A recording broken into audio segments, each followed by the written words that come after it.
Good morning. Hit the like button, y'all. Hit the like button when y'all come in.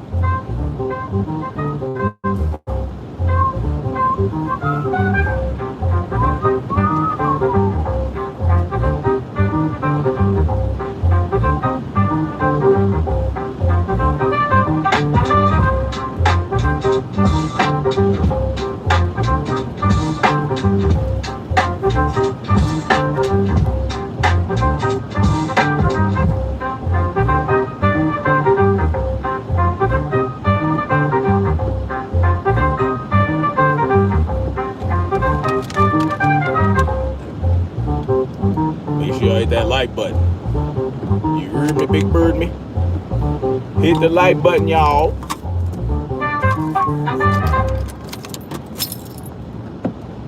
Grand rising, grand rising, grand rising.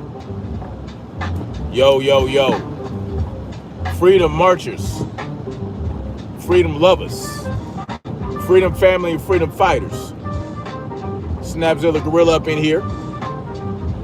Hitting y'all upside the head with another morning paper. And today, we gonna get into the psyop caper. Yes, sir. Yeah. The psyop is in full effect, y'all.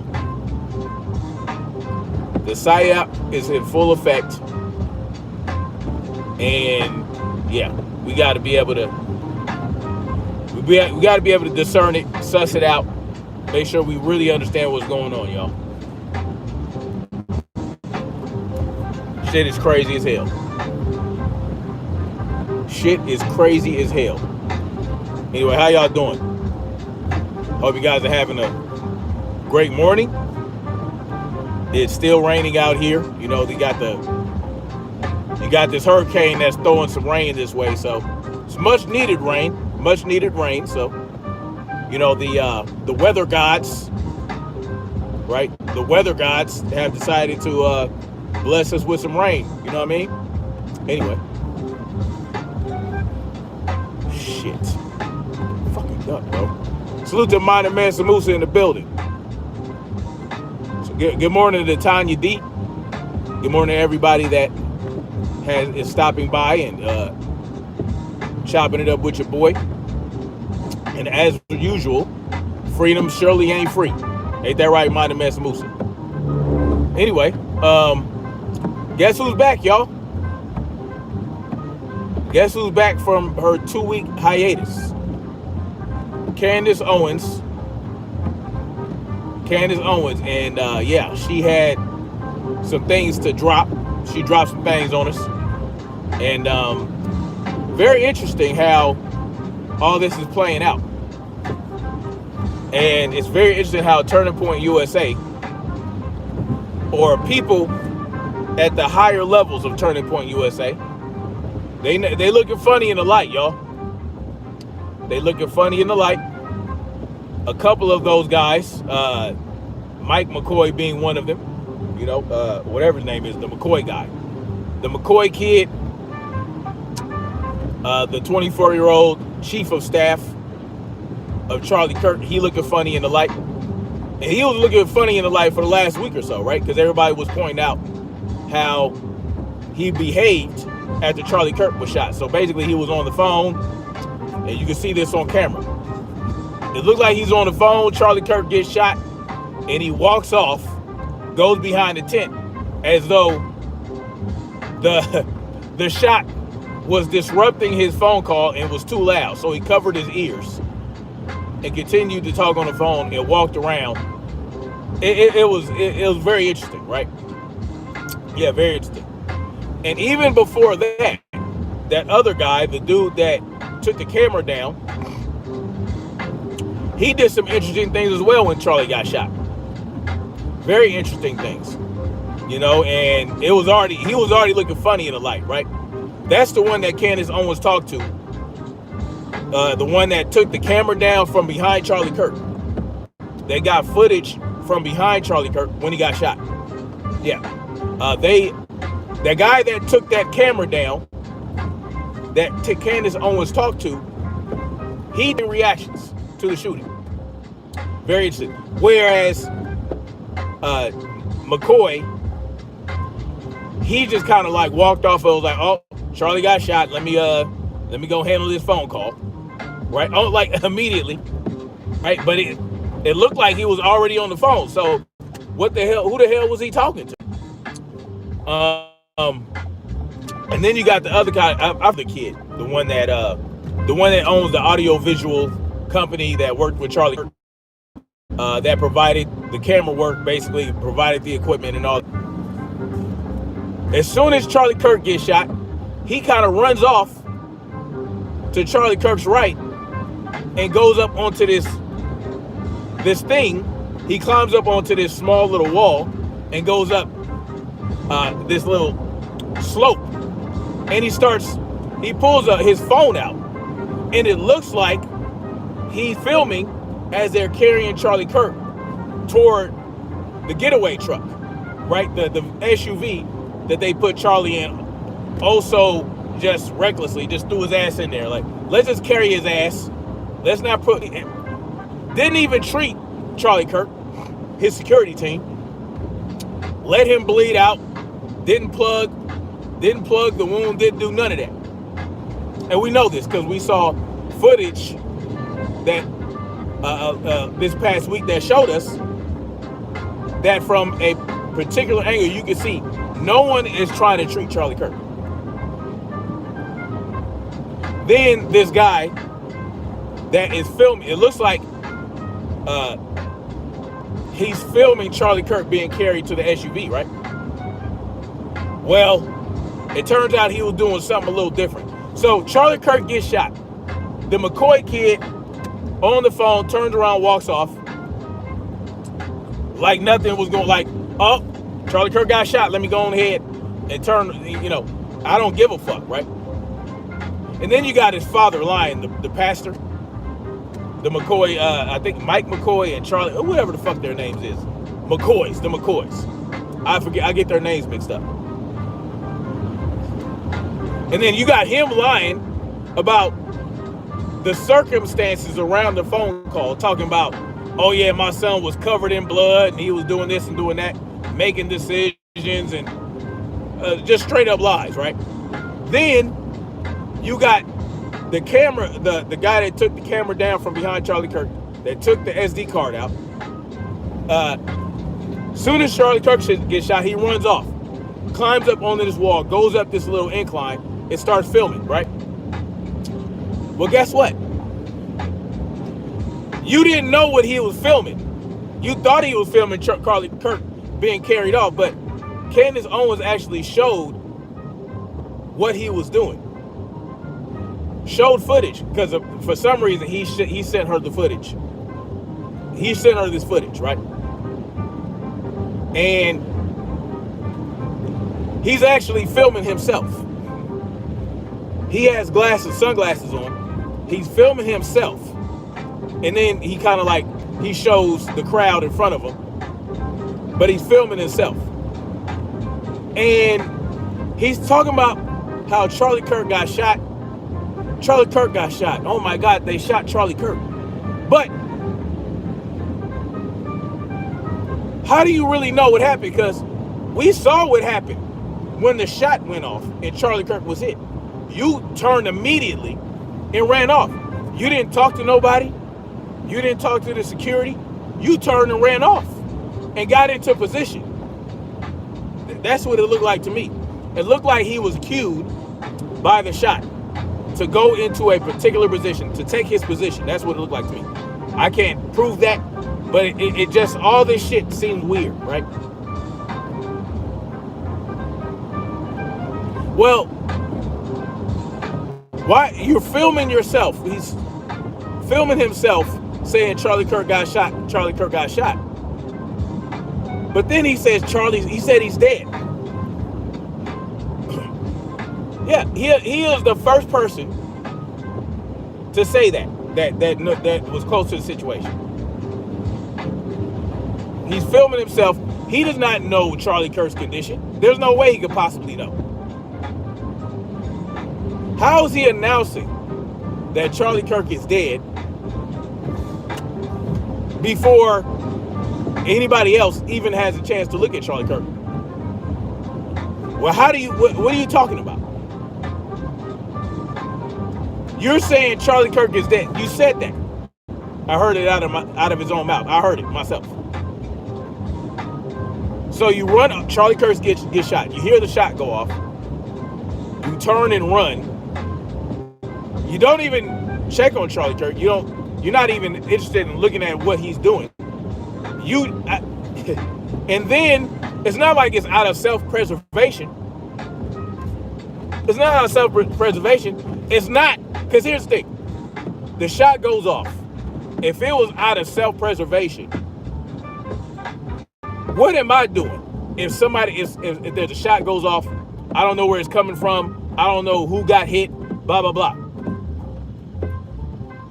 What I'm going to do is I'm going to take cover behind something solid. I'm going to dive behind cover. I'm going to get behind a vehicle. I'm going to try to get in a vehicle. I'm going to do something. I'm not just going to stand there. What did this dude do? Because understand it, this cat, if he doesn't know where the shot is coming from, he doesn't know if there's going to be more shots because he has no idea, right? He's not in on it. He's not part of the plot. He didn't co-conspire to have Charlie Kirk killed, right? So a shot goes off. Instead of finding cover somewhere, okay, you run. Okay, cool, you run.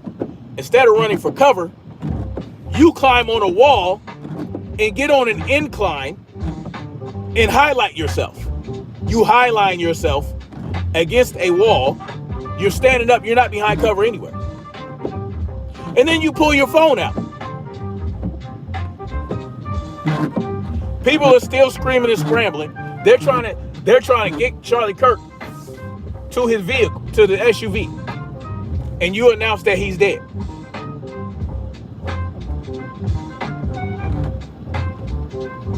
What? What was it? Yes, Kabuki Theater. Exactly, Tanya D. What is going on here?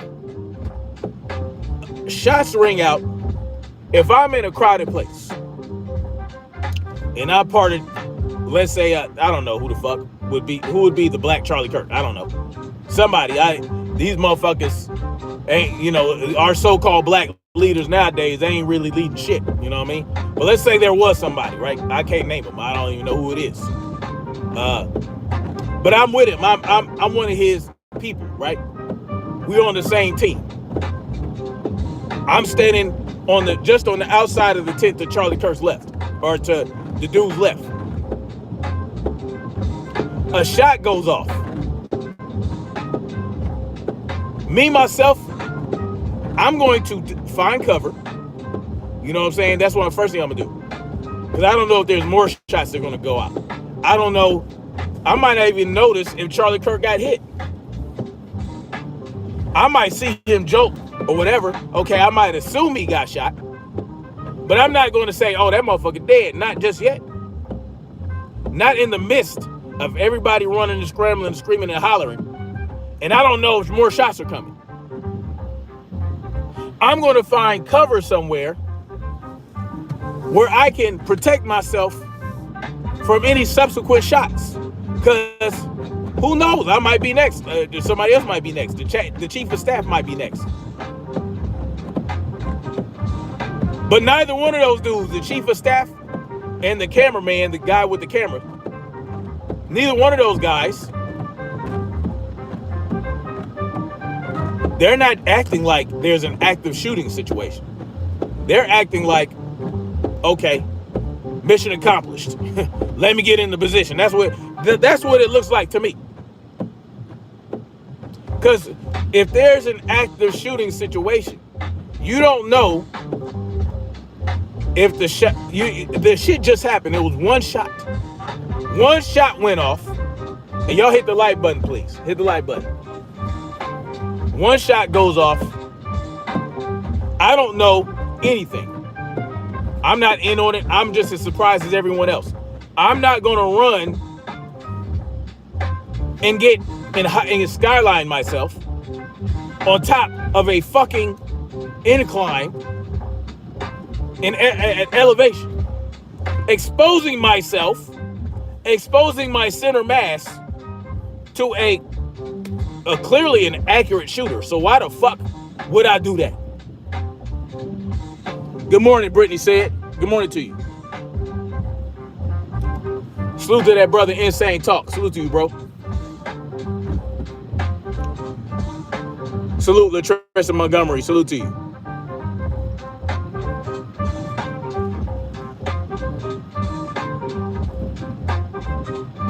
What the fuck? So I'm looking at those two. They looking funny in the light. Pastor McCoy, he's looking funny in the light. Salute to brother Shelton. Salute to you, brother. All these motherfuckers on Turning Point looking funny in the light. They looking funny in the light. And all this shit surrounding this whole situation is wild and out of control. From the court, right? From the judge trying to issue this gag order to everybody and their mama, right? To the behavior of everybody close to Charlie Kirk. To me, it looks like a huge psyop, right? It's a huge psyop that's not really working like they wanted it to, right? They wanted to create this civil war out of it. They wanted to keep this, but everybody looking at them like, no, we ain't. Who y'all think y'all fooling? Everybody trying to convince you that it was the left. Oh, it was a furry loving, tranny terracell lover guy. That's just you're trying to convince you of that. But it makes no sense at all whatsoever. But you got those out there. They're trying their damnedest to convince you of that. They're making excuses. They're coming up with bullshit. They're pulling shit out of their ass just to make it look like, well, this was clearly a motivated by Charlie Kirk's ideology, his speech. It's easy to pin it on someone like Tyler Robinson. Imagine that. But it was so clumsily executed. All this shit is so clumsily executed that they can't even convince the people on the right. They can't even convince the base on the right that this was the left. They can't do it. It was a huge miscalculation, y'all. A huge miscalculation. From the beginning, the FBI, the way they handled this whole shit, they followed one trail. They didn't even entertain any other avenue of motivation or any other suspect. No, they just went right for this guy. And they're staying on it, right? They don't want any other, no, they're not entertaining any other suspects, any other motivation, any other thread. They're not entertaining anything. On top of that, why is this an FBI case?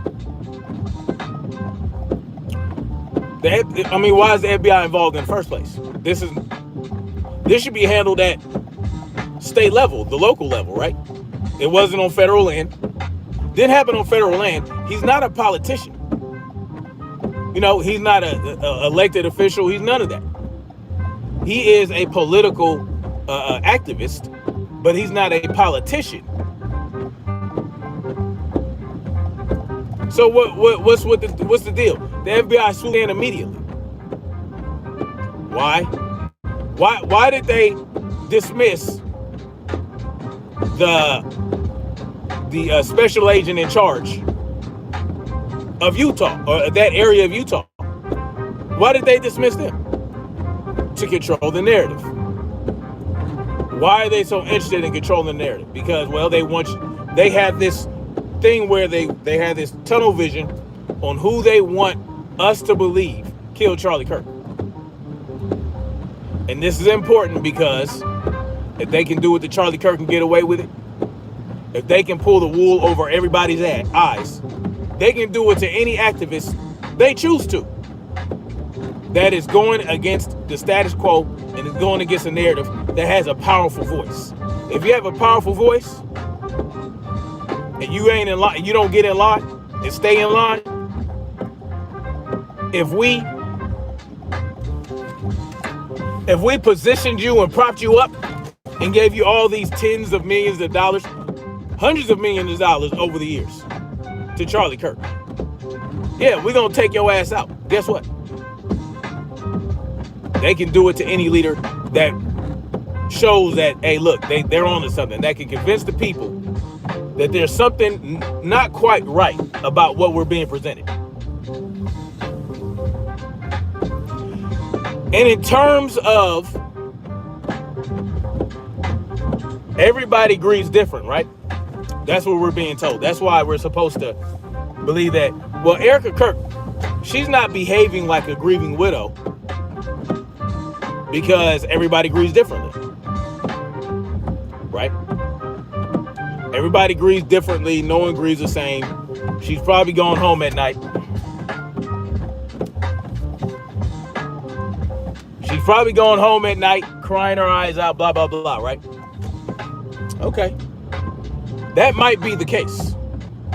Everybody grieves differently. No one grieves the same, right? Unless you're close to Charlie Kirk and are part of the TPUSA team.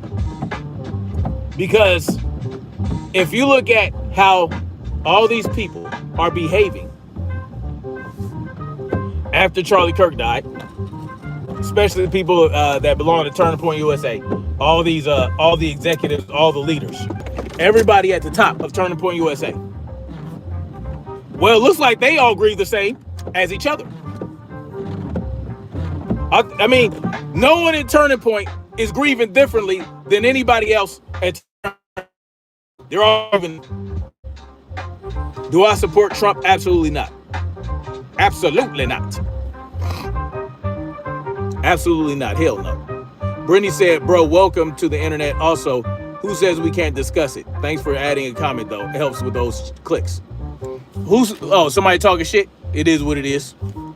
Yeah. I say what the fuck I want to say. Point blank in the period. Host, please don't come for Charlie's wife. She is speaking through Candace. I don't know that. I'm not coming for her wife. I'm speaking the facts. I'm pointing out what's going on. Here's the bottom line. Everybody grieves differently. That's what we're being told about Erica Kirk, right?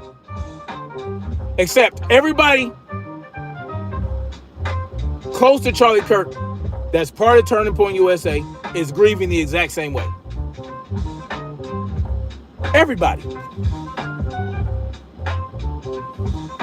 Pastor McCoy, his son, the dude that took the camera down, Did you see him with that guy with them damn glasses on? With them glasses on? And he's, oh, Charlie was, he was shot. Oh, Charlie was shot. Oh, he was shot. Oh, he dead. That motherfucker did not look like he had a problem with Charlie Kirk being shot. Carolyn, salute to you, Carolyn. Yes, hit the like button, y'all. Let's get up to 100 likes. Erica has to be smart. Listen, the bottom line is this. Okay, let's say Erica Kirk, because Candace Owens hasn't called out Erica Kirk. But let's say Erica Kirk. Let's say she's actually doing what you're saying she's doing, right? Let's say it. Let's say she's doing that. Okay, what about everybody else around Erica Kirk, including Donald Trump, Pastor McCoy's son, the Turek, his so-called mentor, all these people. Everybody is doing the same shit. They're smiling, they're laughing, no one's acting like they're grieving. All of them. They're all like, yeah, oh man, you know, Charlie named the successor and all this other shit. This is what Pastor McCoy is telling y'all. Oh, yeah.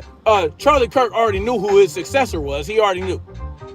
Yeah, they're already planning how they're going to run Turning Point USA without Charlie Kirk. This is what they're talking about. They're talking about funding to Turning Point. They're talking about all these chapters that are going to, we got 75,000 chapters. It's so great. Oh, it's lovely. Oh, there was an opportunity to do so many great things. This is how these motherfuckers, all of them, are grieving the exact same way.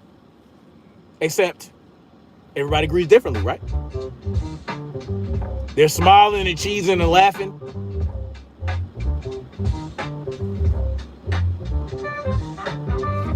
Help me understand.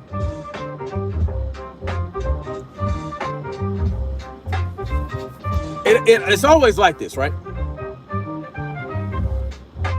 For other activist organizations, it grows so large. The movement is real to begin with, right? In the beginning, the movement is real. We can all take this as a lesson. Let's just do that. Let's take it as a lesson. Yeah, sure. We got people in here that look like me. We don't identify with Charlie Kirk. I don't identify with that motherfucker. Charlie Kirk, I was not a fan. But look at what COINTELPRO does to these organizations. When the movement is real to begin with, and it grows so large, it grows out of control, and you can't control the whole goddamn shooting match, right? The organization grew larger than Charlie Kirk could handle. So think about that. If you look at every activist group that has ever existed in this country, that was an actual threat, or that could be a threat to the corporations, to the Zionists, right? To the controlled government. Salute to Black Spring with Autumn. Salute to you, Queen. Salute to the Queen. Make sure y'all drop your links in the chat. Drop your links so everybody can check y'all out. Make sure you guys drop your links if you have a channel and you're a moderator. Think about it. The Black Panthers, Unia, whatever group, name a group that was an actual threat, that was actually starting a movement to get some shit done. You open these chapters up and you let all these people come in and you recruit this guy, you recruit that guy. You're not vetting them. No, you don't have time to vet them because it's growing. The movement is large. You vet them to a degree, sure. But then what happens after they join your organization and they get approached and they get offered more money than you could ever provide to them or even thought about giving to them? And they get offered this position, that position, this, that, and the third. And guess what? Now they are an infiltrator. They're an infiltrator. and they're keeping an eye on you, and they're logging what you're doing, and they're reporting what you're doing, the larger the organization grows, the more these infiltrators come in. Absolutely. It's the same thing with the government. The government gets too large, you got these infiltrators. They come in, right? You got these people, these representatives that you send to Washington to represent your interest. Yeah. They get turned into agent provocateurs, and they get the organization gets infiltrated every single time. NNU, well, salute to you for loving Charlie Kirk. Salute to you. That more power to you. I don't care about none of that. I don't care about none of that. A bureaucracy will grow to where it exists for itself rather than the purpose it was founded on. Yes, it happens. And a movement and organization grows too large. You can't control it.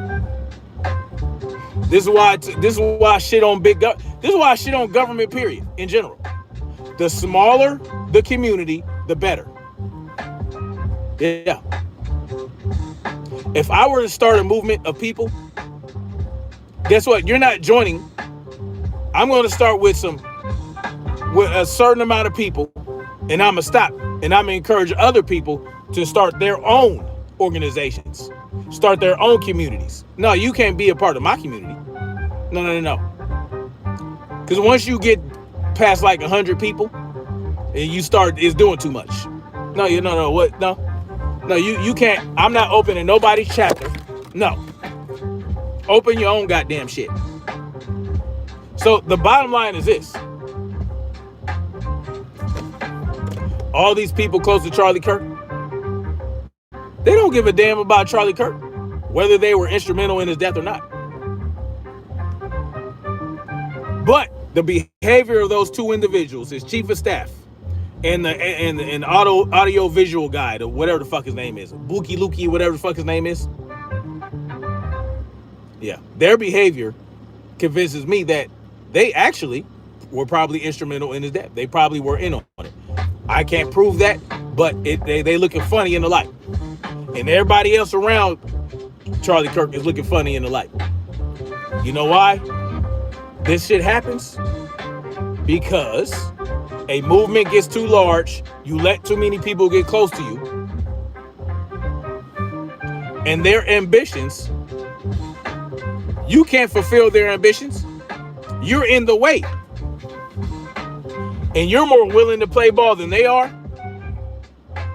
And you're convinced that once he's gone, you can take this movement, you can move it forward even farther if you just stick to us and play ball like you're supposed to. Maybe that's what happened.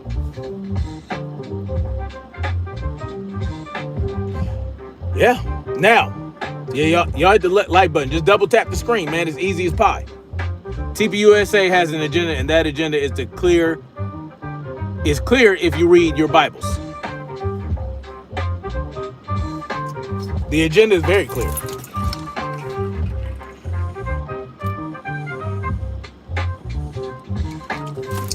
It's a Zionist agenda. Self-sufficient people will become slaves to the unperturbed followers. I won't allow people to follow me either. Well, see, that's how most leaders become leaders, because they don't want people to follow them. True leaders don't want to be followed.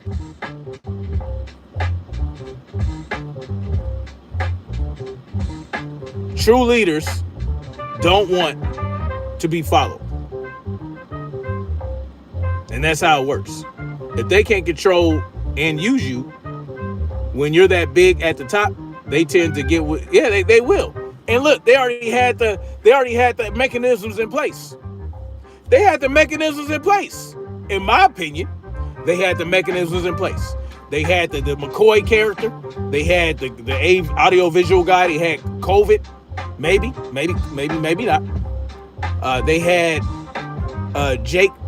Josh Hammer, whatever the fuck that guy's name is. These individuals These are the mechanisms in place, the fail-safe, the mechanisms for the fail-safe. Yeah. Because if Charlie Kirk, because none of those people, none of the motherfuckers had the gravity and the magnetism that a Charlie Kirk did for his base.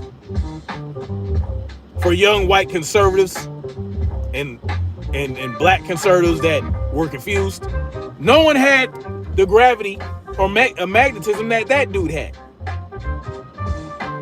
at all. And guess who knows that? Guess who knows that? The donors, the donors, the people behind the funding of TPUSA, they know that. They don't want anybody as big as Charlie Kirk replacing them. No, they want mid-level, they want mid guys. They want guys that, they're not going to draw what Charlie Kirk drew. They exactly, they don't want that. Because Charlie Kirk, his death and what he had done before that drew enough people already. So now they just got to maintain what he already built. Yes, they built Charlie as a brand, basically. But they're not going to be able to replace him with anybody else. And that's what they're looking forward to. And these guys, because they don't have the ambition, they don't care. Charlie Kirk's replacement, he's going to be all in. You won't ever hear nothing about TPUSA being anti-Zionist or anti-Semitic again. You won't. Even if a donor of TPUSA says that they want Candace Owens back, it probably won't happen.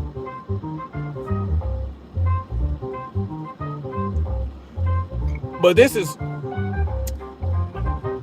in my opinion, this is a typical COINTELPRO operation. Simple as that, in my opinion. This is pure COINTELPRO. Right? What happened to Charlie Kirk? It is what it is. They've done that to black organizations throughout the history of this country. She said, NNU says, I beg to differ. No one built Charlie Kirk. This is sad you have this mindset. Why is it sad? Why is it sad? Charlie Kirk started Turning Point USA when he was 18 years old. He was bankrolled. He was bankrolled by donors already, like right off the bat. They took his so-called charisma, whatever the fuck people believe I don't get it myself. I think he was just obnoxious and ridiculous. That's what I thought. I don't know what people saw in him. But they took that from an early age. They groomed that motherfucker. They built him.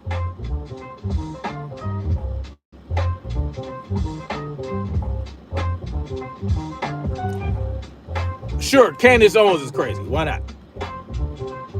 It ain't probably listed last night's Candace. She will never be asked by TPSA. No, she won't. Now, whether or not Candace Owens is genuine or she's part of the psyop, it doesn't even matter. I don't care about none of that. She might be full of shit.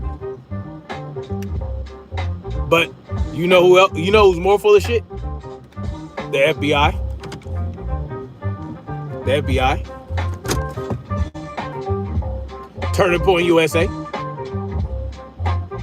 They're trying to get over. Yeah. Right? The real Shelton? He says y'all sit around talking about black lives when your lives are in shambles. These are facts. Erica Kirsch is less convincing actress than a stepmom stuck in a dryer. That's funny. There are 10,000 religions. Congratulations to you for picking the right one. Salute to Random Reviews. Thank you. Thank you for subscribing. Charlie was a great man with a great vision that many will never grasp. He all by himself rallied around for funds.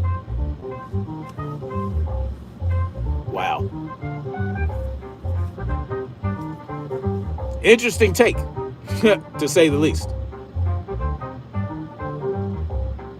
Yeah. No. Bro, the real Shelton.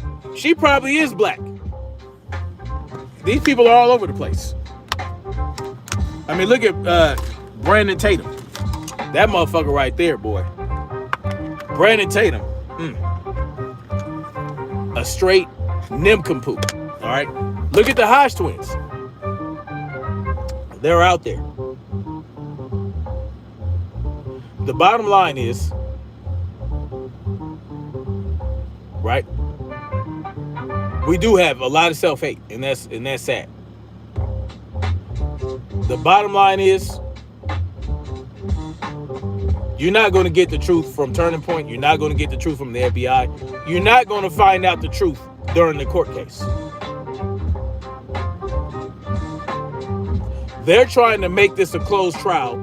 Little by little, they're going to be doing little different things. So there's no cameras, so you can't see what's going on.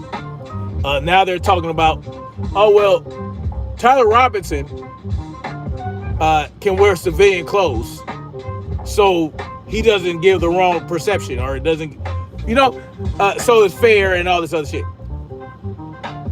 But he still has to wear cuffs or shackles. But they don't want people to see Tyler Robinson in cuffs, so they're not going to film that. Do you see what they're doing? They are going to make sure that this is not a public trial. Like I said before, like I said weeks ago, I said this ain't gonna be no open trial. It's gonna be closed. It's gonna be secret. You ain't gonna get all the information. No, you ain't gonna find out shit. No. Why is Turning Point mental health? Huh?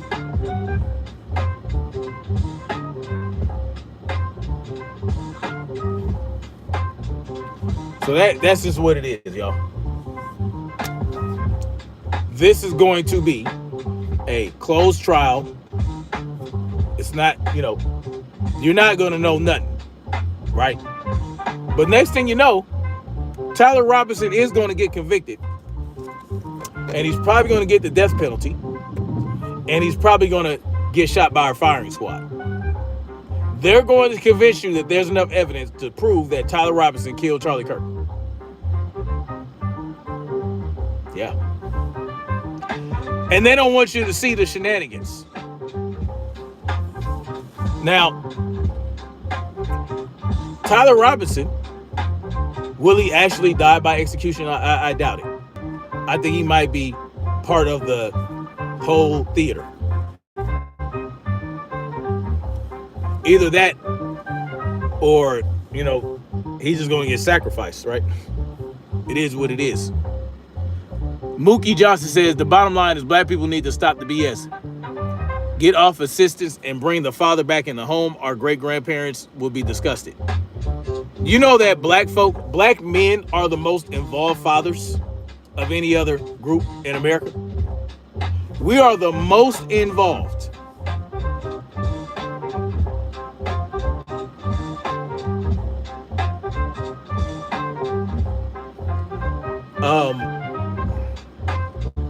The real Shelton says, Tyler Robinson, a strong wind, I don't care.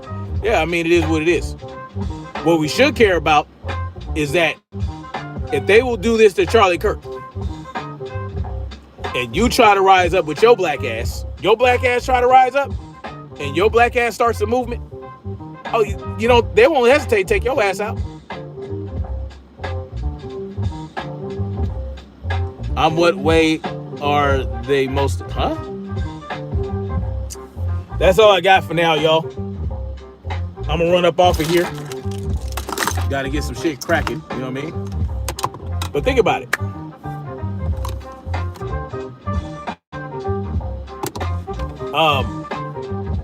When black people realize they are the chosen people of the Most High God, things will get better.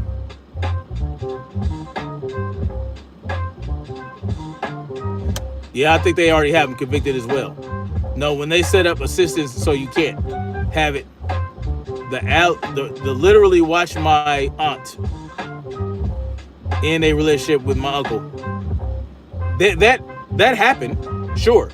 That happened back then when they started allowing black folks to get on assistance, but black fathers are still the most involved. I didn't say they were the most in the house. I didn't say they were most, married. No, they're the most involved fathers. They're involved in their children's lives. In what way are they most involved? In many ways, right? They spend time with their children. They raise their children. They take their children to school. They are active fathers. What are you talking about? And what other way are you involved in fatherhood? How many different ways can you be? What do you mean? You guide your children. You take them to school. You raise them. You talk to them. You secure them. You make sure that they're safe and have a roof over their head. You socialize them. You teach them the lessons. You teach them the customs and culture. You teach them tradition. What are we talking about?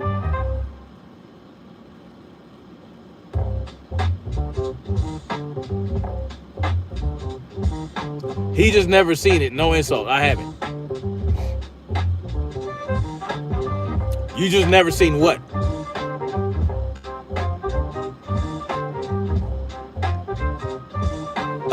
Moogie John says, I know I am. Me and all the black guys in my unit, we coach very. I see black fathers heavily involved with their children all day and all night. Like what?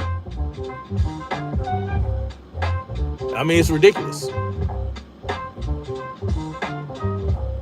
The real Sheldon, you funny. Salute to you, Ann Wilson. Good morning. But yeah, black fathers are the most active in the country. This is what it is. Sorry, that's just what it's factual. Yeah, this is very true. Every black father I know is involved in their children's lives. They're active fathers.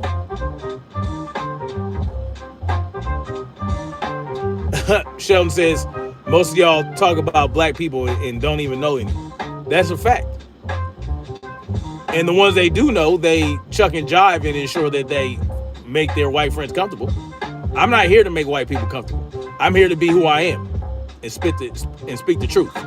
If that make you uncomfortable, then you're uncomfortable. I'm not about to go out my way to make white folks feel good.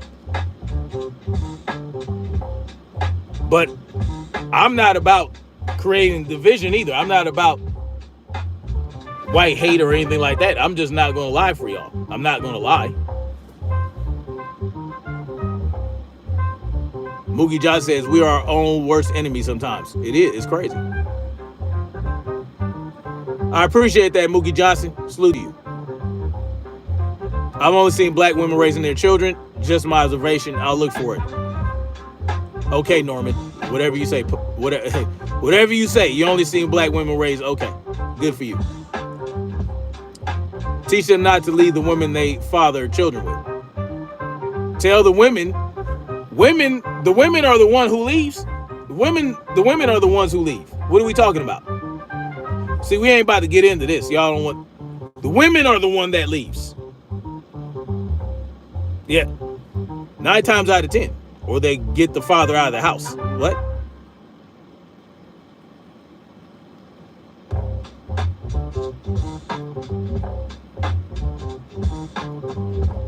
I know black fatigue is real, says Eximius, but why are you in here?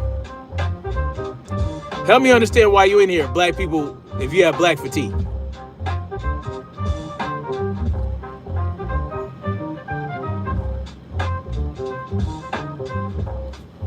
Two things can be true. I'm talking about statistically. Women are the ones who leave in every race. They are the ones who end relationships the most. Whether they have children or not, they don't give a hot fuck. When they done, they done. They feel like they can find something better or whatever the case may be. And then they stay single for the rest of their life. These are just facts.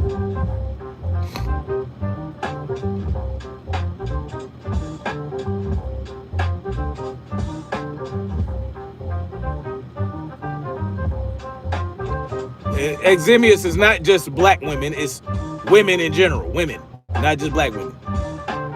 We ain't gonna do that. Yeah, y'all can hit the like button. I'm about to get up out of here, man. Thank y'all for coming through. Thank you for hitting the like button and sharing all that good shit. Been great talking to you guys. Yeah. I'm going to keep it trucking. I'm going to keep bringing y'all this truth. I'm going to keep pushing the message of freedom, because where Charlie Kirk fucked up is allowing everybody and their mama to be close to him. And they probably set him up. Yeah. Are you saying people shouldn't be allowed to leave unhealthy relationships? You're allowed to do whatever you want. What's an unhealthy relationship?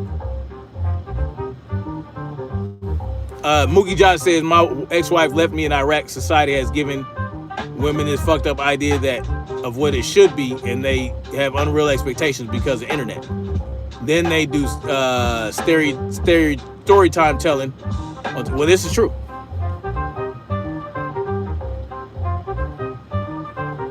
Am I saying, no, I'm not, I don't know where you're getting that from. Because these women are not leaving relationships because it's unhealthy. It's because they don't appreciate shit. That's really what it is. You're not doing enough. You're not sweet enough, but you're not mean enough. You don't make enough, whatever the fuck. This is not unhealthy. Not. Most of the relationships they leave are not unhealthy at all. So anyway, much love. Like, share, subscribe, and we're going to keep marching forward toward freedom and truth. Peace.